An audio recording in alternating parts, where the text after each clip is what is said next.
Rafael, eu quero começar com você agora, que é sobre esse projeto de lei que altera o Estatuto do Desarmamento e passa a permitir que pessoas investigadas em inquérito policial ou que estejam respondendo a processo criminal de qualquer natureza possam adquirir arma de fogo. Hoje há limitações para isso, né? Isso ampliaria essa possibilidade para qualquer investigado.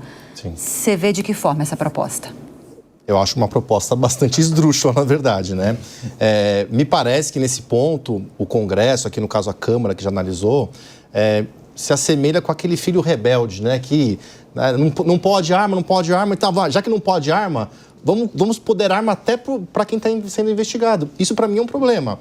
Eu, particularmente, sou bastante liberal com relação às questões de armamento.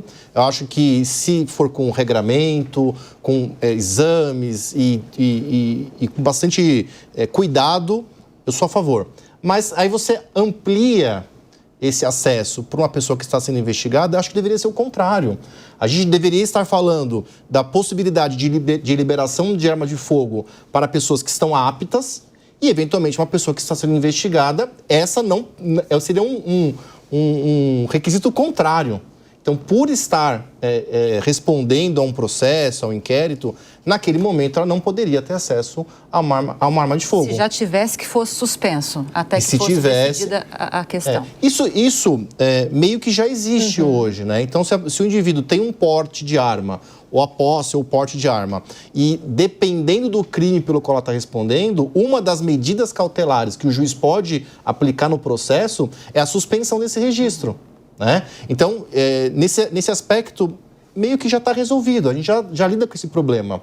Agora, você liberar para pessoas condenadas, ou ainda que sejam investigadas, me parece um problema. Eu acho que desvirtua um pouco a questão do desarmamento, vulgariza, uma palavra boa, vulgariza essa questão e torna o debate um pouco ineficiente, porque amplia para alguém que não deveria ter acesso. E aí a gente deixa de falar de quem deveria ou poderia ter acesso. Para não ser injusta completamente, vou devolver aqui para o Pantaleão, para não ser injusta, há essa ampliação da possibilidade de investigados terem acesso a armas em inquérito policial, processo criminal, exceto em crimes muito graves como homicídio, violência sexual, mas só em casos que, obviamente, realmente não poderiam ter direito a ter acesso a essas armas. Queria te ouvir sobre essa proposta também. Eu acho que tudo que é extremado corre o risco de você acabar, de alguma maneira, não alcançando a finalidade devida. Porque quando você diz assim, primeiro que tem que se definir o que o projeto quer dizer por investigado.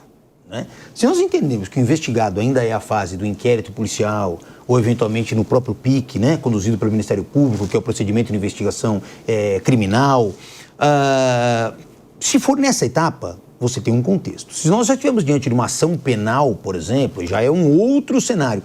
Mas, por outro lado, é importante a gente refletir assim, se nós partimos desse radicalismo, no sentido de que, olha, qualquer pessoa investigada pela prática de crime não pode ter, nós vamos estender isso, inclusive, para pessoas que, de repente, estão respondendo por um crime contra a honra. Estão sendo investigadas por um crime contra a honra, por uma injúria, por exemplo, praticada contra alguém. Então, me parece que tem que ser um pouquinho mais balizada essa questão para que a gente não desvirtue a própria intenção do projeto. A intenção do projeto me parece que é clara, no sentido de que, a partir do momento que existe uma suspeita de um determinado indivíduo pela prática de um crime grave, como foi inclusive listado ali, acho que inclusive tem muitos outros que poderiam ter sido colocados ali, crimes praticados com violência ou grave ameaça à pessoa, seja ele qual for, já mostra a personalidade dessa pessoa, uma personalidade agressiva, uma personalidade que não é compatível com o porte de arma.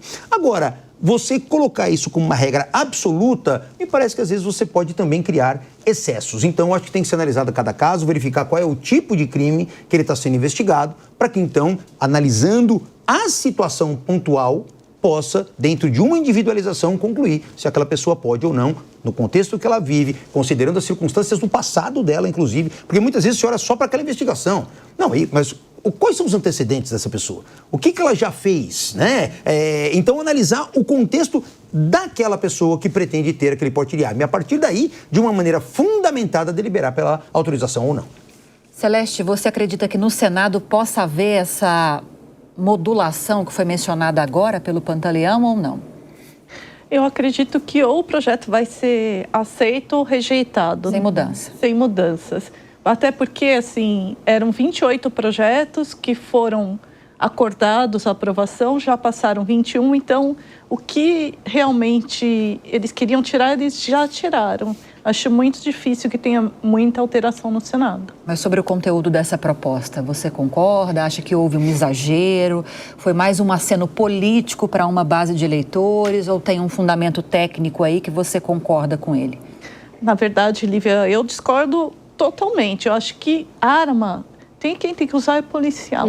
A população tem que ser desarmada. Armar a população não é política de segurança pública. Isso só coloca mais em risco a nossa sociedade, de criança pegar ou você acabar atirando errado, incentivar o feminicídio. Eu sou mais a favor de que se proíba totalmente, investigado ou não, a portar arma de fogo. Vi que você concordou. Concordei com a doutora, né, doutora? Tá vendo? Não vou fazer contraponto. Aqui duas coisas, para eu não ser injusta com a colocação que eu fiz anteriormente com relação à presunção de inocência, né?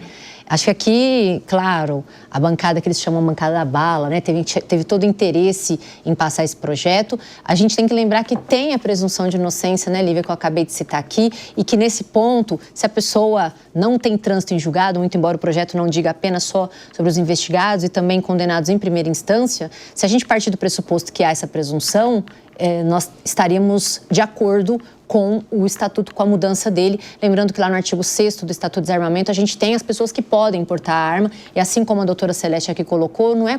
Veja, você pode comprar, né, se você preencher os requisitos e passar lá pelo psicotécnico da Polícia Federal, armamentos que são permitidos, você pode ter dentro da sua casa. Agora, sair com a arma, a gente tem uma certa restrição. Por quê? Porque a arma de fogo, ela tem um ciclo de violência, né? E se você for pegar, a maioria dos crimes que comportam violência, eu não estou dizendo todos, mas boa parte, vem de crimes que se desdobram de utilização de arma de fogo. Então, por causa que nós somos um país que estamos tentando restringir a arma de fogo para as pessoas que devem portá-las, e aqui não quer dizer que você não possa fazer uso, né, da sua legítima defesa dentro dos ditames legais, dentro das normas que são justificantes e permissivas, não é isso? Eu sou contra, porque eu acho que acaba trazendo mais violência, e a gente já faz isso, né? Imagine, a pessoa está sendo investigada ou ela foi condenada. Aí ela pede lá, faz os requisitos do porte de arma. Aí eu tenho cautelar. Por quê? O que é cautelar? São medidas que antecedem, né, o final da ação, que precisam ser tomadas para poder evitar algumas situações, entre elas mais um ciclo de violência. Aí eu tiro essa arma, aí eu devolvo, aí ele é condenado, aí eu tenho perdimento. Então eu acho que deveria ser mantido tal como está. Determinadas pessoas devem portá-las por causa da sua atividade funcional, outras pessoas, preenchidos os requisitos, elas podem ter a posse dentro da sua casa de armas permitidas, e assim você pode se defender a qualquer tempo em caso de legítima defesa. Ponto. Eu sou contrária aqui à possibilidade de, ainda que eu seja, né, muito pontualmente colocando aqui a presunção de inocência, eu sou ferrenha na defesa dele. Nesse ponto, eu acho que, não é que eu estou flexibilizando a presunção, mas eu acho que quebra um pouco esse ciclo da violência, a gente não permitir que investigados venham a ter arma. Posso fazer só... Claro, Celeste, fique à vontade. Me parece, Lívia, que isso aqui foi um lobby da Guarda Civil Municipal, que num congresso deles eles discutiram que eles perdem o direito a portar arma a partir do momento que eles respondem ao inquérito policial. Então, talvez o verdadeiro interesse por trás disto seja atender uma categoria, que são os guardas municipais, que até hoje não se definiu bem qual é o papel deles enquanto política de segurança pública. Então, talvez, com essa colocação que a doutora Celeste fez, talvez, na verdade, a preocupação era de quem já tem e não de quem vai ter, né? Porque aqui me parece que eles vão permitir a pessoa registrar. Sim, né? E não ter o perdimento momentâneo ou a restrição em razão... Parece que fala comprar e registrar. Então isso, que seria um pouco diferente do policial, do guarda civil metropolitano ou do guarda que já tem, e ele tem esse perdimento em razão de responder a processos, né? Se essa questão for realmente um fato, é ainda mais preocupante, né? Porque a gente está falando de um agente de segurança pública que tem o porte do armamento da arma e, por alguma razão, responde a um inquérito e quer continuar portando essa arma. Eu vejo com mais preocupação. Não sei também. Vocês, Rafael, ou não? Se isso realmente for um fato, né, Celeste? Assim, segundo as informações que você tem ouvido, né? Não, foi um congresso que eu fui e eles falaram isso abertamente para o Secretário Nacional de Segurança Pública. Deve ter sido o fundamento, né, que ensejou a norma, eles discutiram e chegaram nisso. Mais preocupante ainda. O que você acha, Rafael? Concordo. não tem como discordar, né? Evidentemente que esse guarda civil, as guardas civis, elas estão num limbo mesmo da segurança pública. Eu acho que elas podem ser uma força muito importante no combate ao crime. Não vejo motivo para que não seja dessa forma. Em muitos municípios, guarda civil nem anda armado, né? Aqui em São Paulo, cidades maiores, isso acontece. Mas, de fato, se um guarda civil, isso vale para qualquer pessoa, como eu disse no começo, que está envolvida num crime, realmente, eu entendo a arma como um benefício, sabe? Então, acho que fica um pouco mais fácil de entender. A arma é um benefício. É um bônus que você ganha por você ser um bom cidadão, por você ser uma pessoa que não tem nenhuma mácula na sua ficha. A partir do momento que você tem uma mácula, eu acho que você perde esse direito. Evidentemente que esse guarda que está ali todos os dias combatendo a criminalidade, ele vai ter que ser, de alguma forma, resguardado, porque hoje ele tem arma. Então, ele prende uma pessoa na Praça da Sé que estava praticando um crime. Amanhã, esse mesmo guarda vai passar nessa mesma Praça da Sé desarmado? Então, assim, é uma questão complexa também.